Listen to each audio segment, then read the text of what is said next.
அகம்புறம் media நேயர்களுக்கு வணக்கம். இன்னைக்கு தைப்பூசத்தை தமிழர்கள் அனைவரும் உலகெங்கும் ரொம்ப சிறப்பாக கொண்டாடுறாங்க. அனைவருக்கும் தைப்பூச திருநாள் வாழ்த்துக்கள். தைப்பூசம் எடுத்துக்கிட்டிங்கன்னா இது முருக பக்தர்கள் மற்றும் வள்ளலாரை பின்பற்றவங்களுக்கு ரொம்ப ரொம்ப முக்கியமான நாள். வள்ளலாரை பற்றி நிறைய பேர் முன்னாடியே தெரியும். உலகத்தை உய்விக்க வந்த ஒரு வள்ளல் மகான்.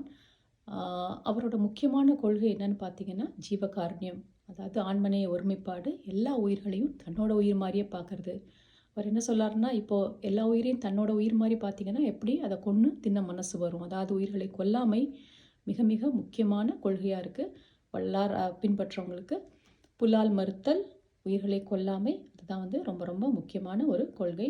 அதனால் இன்றைக்கி நம்ம இந்த தைப்பூச திருநாளில் இப்போ ஏற்கனவே நம்ம புலால் சாப்பிட்டுக்கிட்டு இருந்தோன்னா அதை சாப்பிட மாட்டோம் அப்படின்னு சொல்லிட்டு முடிஞ்ச வரைக்கும் நம்ம உறுதியேற்கலாம். எல்லா உயிர்களும் இன்புற்று வாழ்க, கொல்லா விரதம் குவலயமெல்லாம் ஒங்குக, வள்ளல் மலரடி வாழ்க வாழ்க, அருட்பெருஞ்சோதி அருட்பெருஞ்சோதி தனிப்பெரும் கருணை அருட்பெருஞ்சோதி. மீண்டும் இன்னொரு காணொளியில் சந்திப்போம். நன்றி, வணக்கம்.